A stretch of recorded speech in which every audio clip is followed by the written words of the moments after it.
Hello guys, in this module we are going to discuss about one of the chief nerve of the upper limb, which is the median nerve. Median nerve is one of the terminal branches of the brachial plexus that gives innervation to the majority of the superficial and deep flexors in the forearm, and also it gives innervation to the thenar and lumbrical muscles. Not only that, it also gives sensory innervation to the certain areas of the skin of the hand. And now we are going to discuss in much more detail about the innervation of the median nerve in the upper arm. So due to its extensive innervation, especially to the forearm muscles and muscles of the hand, the median nerve enables us to perform both coarse and fine movements of the upper limb, like apposition of the thumb, which is important to do precision handling and to perform activities especially like writing and threading a needle, etc.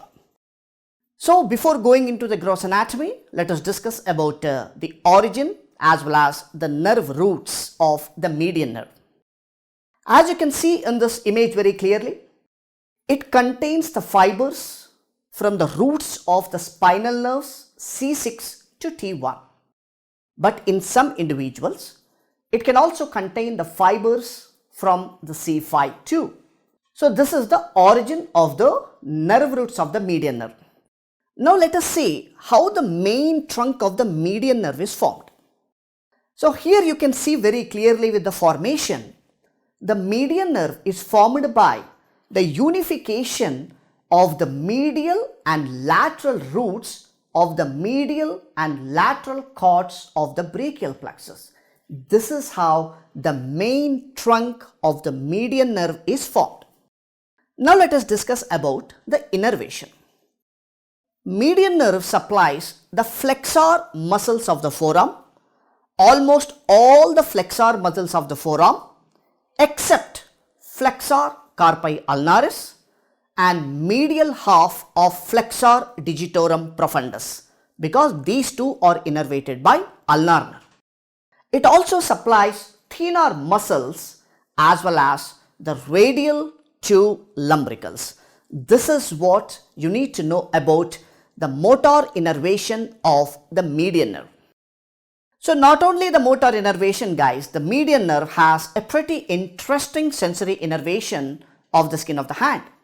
The skin of the palmar and the distal aspects of the thumb and radial half of the second digit, and the skin of the palmar and distal dorsal aspects of the adjacent sides of the second and fourth digits, and the skin of the central palm. This is what is about the sensory innervation of the median nerve. After discussing about the origin of the median nerve, it is important for us to understand the overall course of the median nerve, right? So we shall divide the course of the median nerve in the arm, forearm as well as in the hand. First let us focus on the course of the median nerve in the arm. Now after its formation, the median nerve descends down the center of the arm, and if you see, notice very carefully that in the upper part of the arm, the nerve lies lateral to the brachial artery, but as it descends, it eventually becomes medial, where it crosses the artery from lateral to the medial side in the middle of the arm. So this is the course of the median nerve in the arm. And another interesting point we need to note that it does not give any of the branches in the arm. Right? So now after discussing about the course of the median nerve in the arm, let us focus about the course of the median nerve in the forearm. Just before it enters the forearm, now focus on the image very carefully here. You can see the animation too, how the nerve is coursing from the arm to the forearm. So just before it enters the forearm, the median nerve passes between the tendons of the biceps brachii and brachialis. Now after this, next, in order to gain access to the forearm, it passes between the deep and superficial heads of the pronator teres muscle. Remember, it passes between deep and superficial heads of the pronator teres muscle. And once it passes this point, the nerve runs deeper and runs between the two important flexor muscles of the forearm, which is flexor digitorum profundus and the flexor digitorum superficialis. Now, especially in the forearm, it gives muscular branches to the pronator teres muscle. It also gives innervation to the muscle called as palmaris longus, flexor digitorum superficialis and flexor carpi radialis. And it gives one of the interesting branch called as anterior interosseous nerve. And also it gives the cutaneous nerve of the palm known as palmar cutaneous branch of the median nerve. So already we have mentioned about anterior interosseous now. So let us discuss in much more detail about the anterior interosseous nerve here. So this anterior interosseous nerve, which is a branch of the median nerve in the forearm, supplies the muscle called as flexor pollicis longus and another important muscle that is only to the lateral half of the flexor digitorum profundus. These are the two important muscles where the anterior interosseous nerve gives its innervation. And the nerve runs on the interosseous membrane along with the anterior interosseous artery, and then it passes deep to the muscle called as pronator quadratus and supply this muscle too. So pronator quadratus is also supplied by the median nerve. And finally, it terminates by giving articular branches to the distal radio-ulnar, radiocarpal and the carpal joints, and palmar cutaneous branch supplies the proximal part of the palm, and this particular branch does not enter the carpal tunnel. You can see very clearly in this image, guys, right? It does not enter the carpal tunnel, hence it is spared. This branch is spared in the carpal tunnel syndrome, right? This is about the forearm. Now let us discuss about the course of the median nerve in the hand.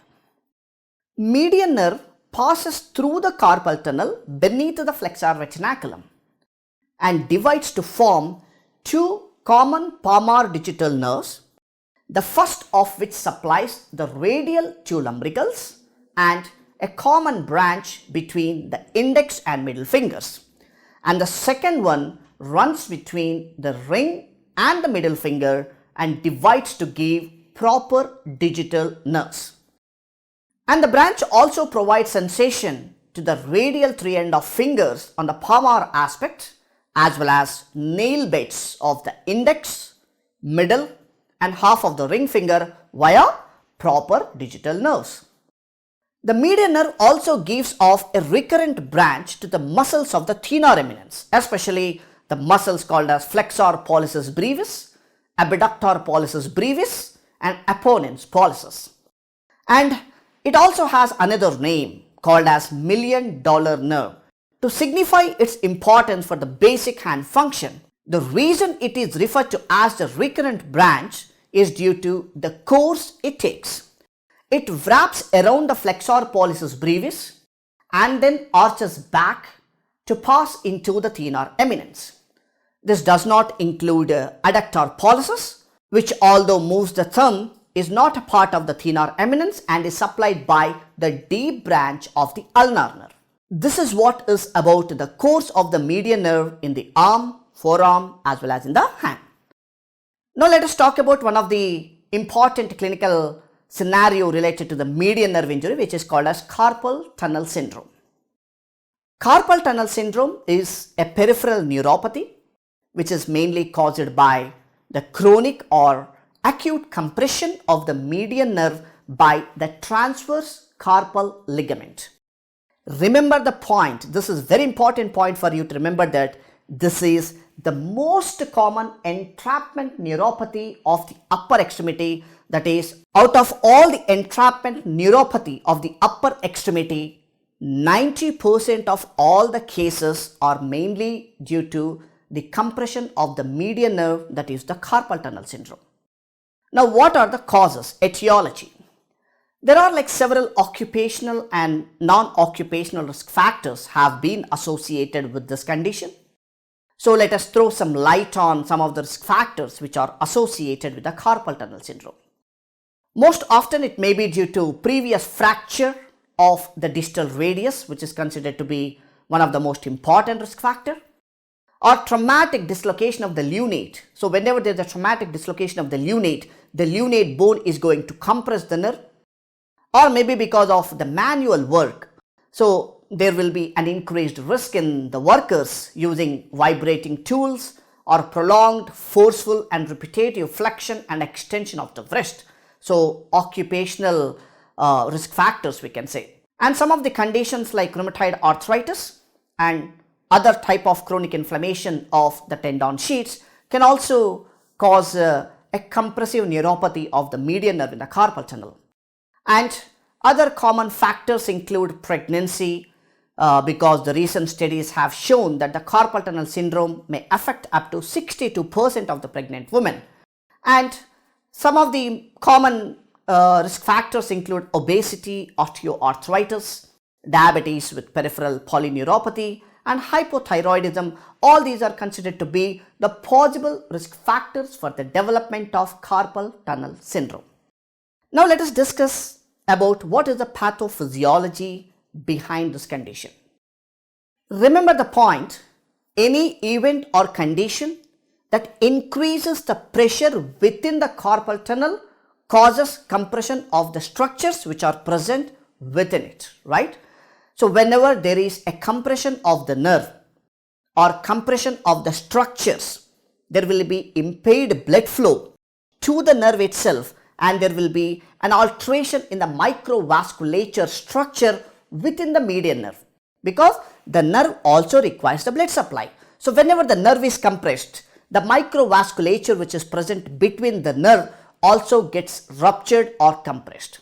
So because of this, there will be an inflammatory reaction, and the outcome of the inflammatory reaction will be edema and hypoxia, and finally leads to axonal degeneration. And this axonal degeneration is characterized by both sensory disturbances, which includes pain, tingling and numbness, and motor symptoms like weakness and clumsiness of the thumb in the area which is innervated by the median nerve distal to the carpal tunnel, because the manifestations are mainly seen distal to the injury.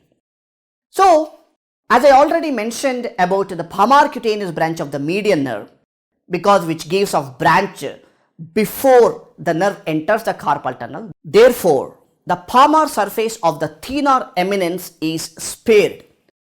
The sensory innervation of this area is supplied by the superficial branch of the median nerve, which arises 5 to 7 centimeters proximal to the carpal tunnel. Therefore the nerve is spared in the injury, right? Now let us focus on what are the clinical manifestations which are associated with this.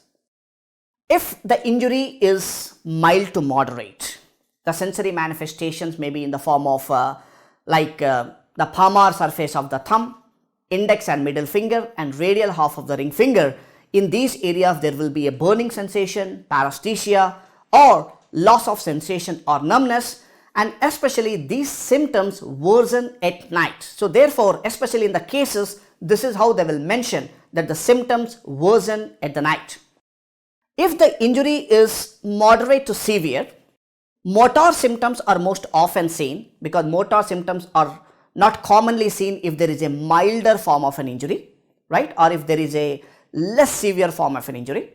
So motor symptoms are mainly due to an involvement of the motor fibers of the median nerve innervating the thenar muscles, such as abductor pollicis brevis, apponens pollicis, and superficial head of the flexor pollicis brevis, right? And because of this, there will be weakened pinch and grip. Therefore the patients often complain of dropping of the objects. And in rare conditions, we can see if the injury is very severe, we can see that the thenar atrophy with the flattening of the muscles which are present in that location and impaired thumb apposition. This is what we can see if there is a severe form of an injury. But less commonly we can see such kind of manifestations these days, because injury is most often will be mild to moderate, that's it. And the presence of clinical symptoms and signs of the carpal tunnel syndrome will be the hand elevation test, carpal compression test, and phalanx test. Because whenever you perform these tests and when these test results are positive, it should raise the suspicion, but the diagnosis must be confirmed only with a specific neurological tests like EMG or ENG. Right? Now, let us concentrate more on the diagnostic tests here. In the diagnostic test, we have the provocative tests. So, remember the point that there is no agreement as to which provocative test should be used to support the diagnosis of the carpal tunnel syndrome, because several authors suggest combining 2 or more provocative tests to improve the specificity of the diagnosis. So, first let us talk about what is the hand elevation test. Now, let us concentrate on this animated demonstration of the test, guys. The hand is held above the head of the patient for approximately 2 minutes, and the test is considered to be positive if the symptoms of carpal tunnel syndrome, that is paresthesia, numbness, are reproduced. And this test is easy to perform in a clinical setting and has a higher sensitivity and specificity when compared to any other tests. And another important test will be carpal compression test or Durkheim's test. So what is this test about? By applying moderate compression with the finger directly over the proximal edge of the carpal tunnel, the examiner may elicit paresthesia in the distribution of the median nerve. So this is what is about the Durkheim's test. Next, let us focus about another important test for the median nerve injury, which is the phalanx test. In this phalanx test, the wrist is actively or passively held in full flexion, as you can see in this image. If occurrence or aggravation of paresthesia in the fingers which are innervated by the median nerve is perceived within 1 minute, the test is considered to be positive. This finding is considered to be highly specific, that is approximately in 85% of the cases, it is considered to be specific for the diagnosis of the carpal tunnel syndrome. And next will be Tinel sign. So what is the Tinel sign?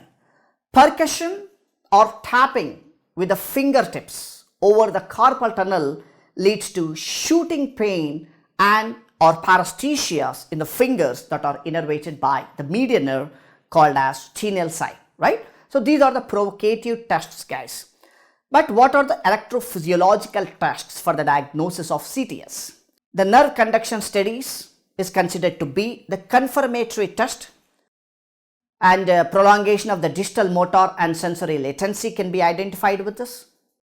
An electromyogram, which actually explains the pattern of neurogenic disorder, which shows the abnormal spontaneous activity, or there may be a decreased activity potentials with large amplitude, and this is what is about the nerve conduction test. Now, another one of the important terminology you all need to know whenever we come across the median nerve injury is the Pope's blessing. You can see in this image very clearly, it is called as Pope's blessing sign. What exactly is the Pope's blessing? So, Pope's blessing sign is seen in the median nerve injury patients where the patients are unable to flex the first 3 digits when making a fist. Remember, it is not a symptom of the carpal tunnel syndrome. It is only seen in proximal lesions of the median nerve. That is, whenever the median nerve injury is proximal to the carpal tunnel syndrome, or median nerve injury is most often in the arm or upper part of the forearm. Now let us concentrate finally on the treatment part of the carpal tunnel syndrome. If the symptoms are mild to moderate, conservative treatment is recommended for the patients. That includes immobilization of the wrist with a padded volar splint which is worn during the night, and steroid injection may be administered, and also to reduce the pain we most often give short-term treatment with non-steroidal anti-inflammatory drugs. But if the symptoms are moderate to severe, and if there is no response which has been shown to to conservative treatment, open or endoscopic release of the transverse carpal ligament is indicated, because by this you are going to relieve the pressure which has been created within the carpal tunnel. So this is what is about the carpal tunnel syndrome. Another important manifestation of the median nerve injury is the median nerve neuropathy. Because carpal tunnel syndrome is completely separate topic, because the injury of the nerve or compression of the nerve within the carpal tunnel itself, we call it as the carpal tunnel syndrome. But here in this topic we are going to discuss about overall view related to the median nerve injury.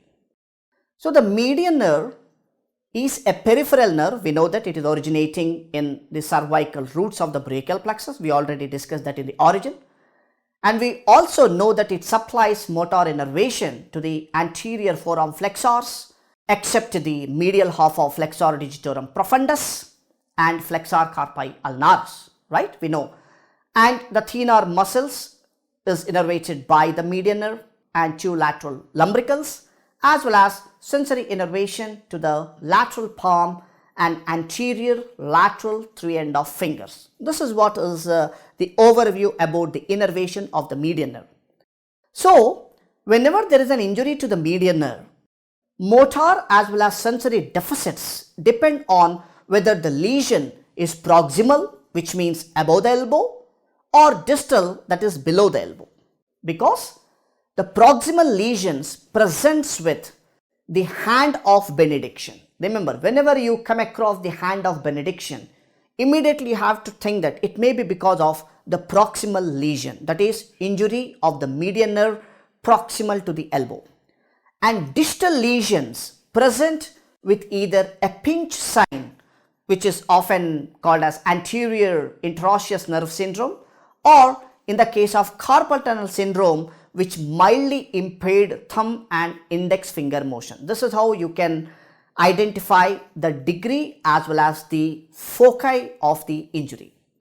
And both proximal lesions and the carpal tunnel syndrome result in reduced sensation in the area of the thumb, index and middle finger. So they share the common features. We already discussed about one of the branch of the median nerve called as anterior interosseous nerve in the forearm, and injury to the anterior interosseous nerve causes anterior interosseous nerve syndrome. And this anterior interosseous nerve syndrome does not cause any sensory deficits. Remember this point very carefully, it does not cause any sensory deficits. And chronic injuries to the nerve results in atrophy of the median nerve innervated muscles, while acute injuries do not have this particular feature. And for this condition especially, the treatment is mostly conservative and focuses on rest as well as immobilization. So what are the most common causes for the median nerve injury? Most often it may be traumatic, example like fractures, fracture of the humerus causing proximal lesions, and carpal bone dislocation or penetrating injuries, example like gunshots and lacerations can cause the distal injuries, right? And injury of the median nerve can also be caused by the chronic compression that we have already studied under the carpal tunnel syndrome, right? Or between the forearm muscles also, that is whenever the nerve is compressed between the forearm muscles, we call it as anterior interosseous nerve syndrome, which we already discussed about that, right? Or sometimes it may be because of the schwannoma of the median nerve, because this tumor compresses the median nerve itself. So this is the overview what we have discussed about injury to the median nerve. But take a note or focus on this important point here, that a high lesion or the proximal lesion of the median nerve manifests in the hand of benediction, while the low or distal lesion does not. Remember this point very carefully, right? Now let us concentrate more on the diagnostics, and in that physical examination is most often used. And first let us focus on what is the bottle sign, right? So let us focus on the image here. This sign refers to the appearance of a gap between the grasped object and the skin of the first web space when the patient attempts to hold a large cylindrical object like a bottle. That's the reason we are calling it as a bottle sign. The sign is mainly related to the weakness of the thenar muscles innervated by the median nerve. These muscles are nothing but the abductor pollicis brevis, apponens pollicis, and superficial head of the flexor pollicis brevis, right? Yeah. And in the case of carpal tunnel syndrome, there are other signs which can be present. One is the tinel sign, which is a tingling sensation which is produced on the percussion of a damaged or irritated nerve. And the Phelan sign, which is a highly specific test for the median nerve entrapment, especially in the carpal tunnel. We have discussed this already in the carpal tunnel, where the wrist is actively or passively held in full flexion. And if paresthesia in the fingers innervated by the median nerve, especially the right thumb, index finger, middle finger and lateral ring finger occurs within 1 minute, the test is considered to be positive and it gives confirmation for the carpal tunnel syndrome. Now let us focus on what are the diagnostic procedures which are available to identify the median nerve injury. The first is the nerve conduction study, may show prolongation of sensory or motor latencies across the wrist. And electromyography especially can be performed in most severe cases, which may show denervation of abductor pollicis brevis. So these are the diagnostic tests which are available for the median nerve injury. And let us concentrate on the treatment part here. So especially you have to advise the patient mainly to avoid repetitive wrist activities, and if the symptoms are mild to moderate, conservative treatment should be indicated, that is immobilization of the wrist with a padded volar splint which is worn during the night, and steroid injections are administered. And for reduction of the pain, you can recommend short-term treatment with non-steroidal anti-inflammatory drugs. And if the symptoms are moderate to severe, or if there is no response to the conservative treatment, open or endoscopic release of the transverse carpal ligament can be performed, especially if there is an increased pressure within the carpal tunnel in the carpal tunnel syndrome. So this is what is about the treatment what we give for the median nerve injuries.